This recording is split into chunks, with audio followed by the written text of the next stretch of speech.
নমস্কার বন্ধুরা, বাঙালি রান্নায় সকলকে স্বাগত জানাই। আজ আবারও চলে এসেছি নতুন একটি ভিডিও নিয়ে। পুরো ভিডিওটা আপনারা দেখতে থাকুন, আশা করি আপনাদের ভালো লাগবে।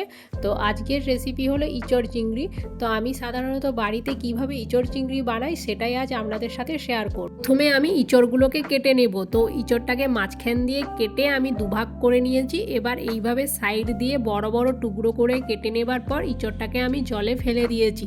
ইঁচড় কাটার পর তো ইঁচড়ের থেকে অনেক আঠা বেরোয়, তো এইভাবে জলে দিয়ে দিলে আঠাগুলো সব জলের মধ্যে বেরিয়ে যায়। ইঁচড়ের গায়ে আর লেগে থাকে না, কাটতেও সুবিধা হয় অনেকটা। আর এই জলের মধ্যে এক চিমটে হলুদ গুঁড়ো দিয়ে ভিজিয়ে রাখতে পারেন, তাহলে দেখবেন এই আঠা হাতে আর বেশি লাগবে না, কাটতে অনেকটাই সুবিধা হবে। তো আপনারা দেখতে থাকুন আমি কিভাবে আজকে ইঁচড় চিংড়িটা বানাই। তো চলুন আমি ইঁচড়গুলোকে সব কেটে নিই এইভাবে। তো এখানে দেখুন ইঁচড় আর আলু আমি কেটে এখানে ধুয়ে রেখেছি। তো ইঁচড় চিংড়ির সাথে অল্প আলু দেব, তাই আলুটাও কেটে নিয়েছি। এবার আমি ইঁচড়টাকে একটু সেদ্ধ করে নেব। তো কুকারের মধ্যে দিয়ে দিয়েছি অল্প জল।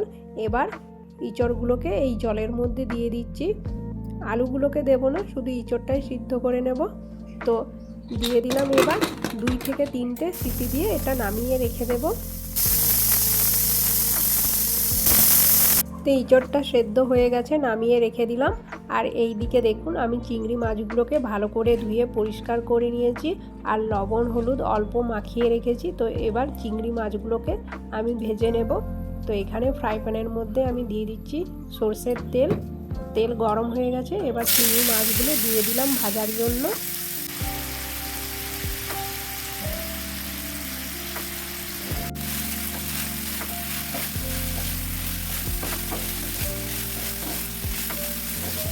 তো বেশ কিছুক্ষণ এইভাবে নাড়াচাড়া করে চিংড়ি মাছগুলো আমি ভেজে নামিয়ে নিয়েছি একটা প্লেটের মধ্যে। এবার আমি কড়াইয়ের মধ্যে দিয়ে দিচ্ছি সরষের তেল। তেল গরম হয়ে গেছে, দিয়ে দিলাম অল্প গোটা জিরে, 2টো শুকনো লঙ্কা, আর দিয়ে দিচ্ছি 1 চামচ রসুন বাটা।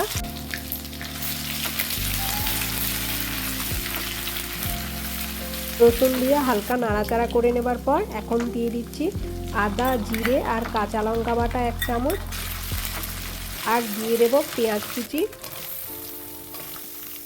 2টো পেঁয়াজ কুচি করে কেটে রেখেছিলাম, তো ওটাই দিলাম। পেঁয়াজটা হালকা একটু নাড়াচাড়া করে নেবার পর দিয়ে দিতে হবে স্বাদ মতো লবণ, আর দিয়ে দিচ্ছি অল্প একটু হলুদ গুঁড়ো, আর দিয়ে দেব ঝালের জন্য লঙ্কা গুঁড়ো। সব মশলা দিয়ে হালকা একটু নাড়াচাড়া করে নেব।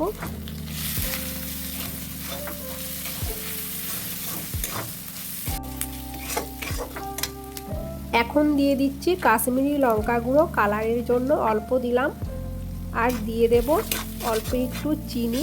তো চিনিটা আমি টেস্টের জন্য দিচ্ছি, আপনারা যদি চিনি দিতে না চান তো না দিলেও হবে। আর দিয়ে দিচ্ছি টমেটো। তো 2টো টমেটো আমি এখানে কেটে রেখেছিলাম, দিয়ে দিলাম টমেটো দিয়ে। এবার এতে দিয়ে দিতে হবে কেটে রাখা আলু। তো আলু দেবার পর 2 থেকে 3 মিনিট আলু আর মশলা খুব ভালোভাবে একটু কষিয়ে নিতে হবে। আলু দিয়ে খুব ভালোভাবে মশলার সাথে এখানে কষানো হয়ে গেছে। এবার দিয়ে দিচ্ছি সেদ্ধ করে রাখা ইঁচড়। তবে হ্যাঁ, যে জলে আমি ইঁচড় সেদ্ধ করেছি সেই জল কিন্তু এই রান্নাতে ব্যবহার করা যাবে না, দিলে খেতে ভালো লাগবে না, গোবা গোবা লাগবে। তো ইঁচড় খুব ভালোভাবে মশলার সাথে মিশিয়ে নেবার পর এখন দিয়ে দিচ্ছি 1/2 চামচের মতো গরম মশলা গুঁড়ো। খুব ভালো করে নাড়াচাড়া করে নেবার পর এখন দিয়ে দিচ্ছি এতে পরিমাণ মতো জল।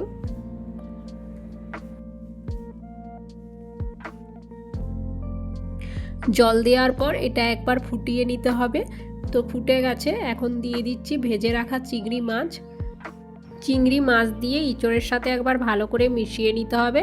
মিশিয়ে নেবার পর এই ইঁচড় চিংড়ি একবার খুব ভালো করে ফুটিয়ে নিতে হবে। একবার ফুটে গেলেই এটা হয়ে যাবে।